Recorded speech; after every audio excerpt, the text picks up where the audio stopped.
په بلخ ولایت کې د پختې د ټیټوالي د کیمیاوي سرې د بیې لوړوالی او د معیاري قنارونو نشتون په دغه ولایت کې د کروندګرو یو له اساسي ننګونو څخه بلل کیږي چې بزګرانو د یاد مطلب په څرګندولو سره له اسلامي امارت څخه یې وغوښتل چې دغې برخې ته پاملرنه سره د ټولنیز وضعیت د ښه والي او په دې اړوندو شته ننګونو د له منځه وړلو په برخه کې ګوټلي ګامونه پورته کړي. درباره مسائل نرخ پخته امروز واقعا از دل دهقان هیچ کسی خبردار نیست، در حالی که تماما درد ملت را دهقان میورداره.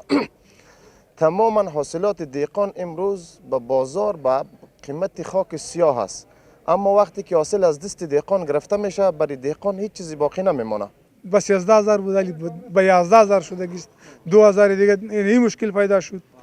او سمتر نمیاره میگه د قناری پلاستیکی نبیارین و یا پاراشوتا را جور کرده که لغت دونش بینی پاراشوتم تیکه تیکه می سری موتور پارت کورش تیکه تیکه میشه 4 سر پخته دمی پاراشوت از جای میشه دیگه ورم یک کنیم سال ما بودیم حساب میکنه خود در بدری نمیست که په 15000 افغاني څوک پخته اخلي منګه ورته په لټۍ قنار په پټو کې راوړو او کچیرته ورځ په ورځ راټیټوي چې په هر څه کې ورته راوړل زما مقابل ته نه درېږي. همدارنګه د پختې د پروسس د یوې فابریکې څښتن د تیکه‌یي قنارونو په کارولو د ټینګار ترڅنګ د پلاستیکي قنارونو نه کارول د پختې د خرابېدو د مخنیوي لپاره اړین ګڼي. تار پلاستیک در پختې ما و شما حکم پلاستیک حکم سرطان نداره، اما ما و شما با همت هم دیگه ایره آهسته آهسته آهسته آهسته آهسته آهسته 1 سال شد 2 سال شد 3 سال شد 5 سال شد تا زمانی که اقتصاد زراعت مملکت ما با پای خود استاد میشه ما و شما میره به خیر دور میسازیم گم میکنیم.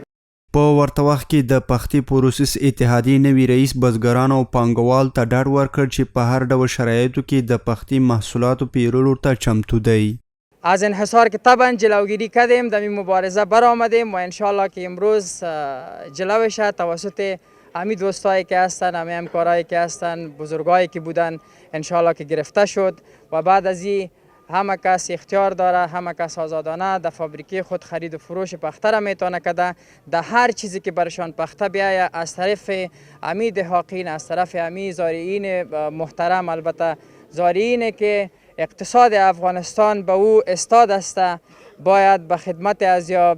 رسیدگی شود. په پای کې د پختې بزګرانو او جلاپانو په یو غږ سره د خپلو ټولنیزو ننګونو د حل په موخه صدرالدین ولیزاده د اتحادیې د رئیس جهانگیر او محمد ولی د مرستیالانو په توګه وټاکل.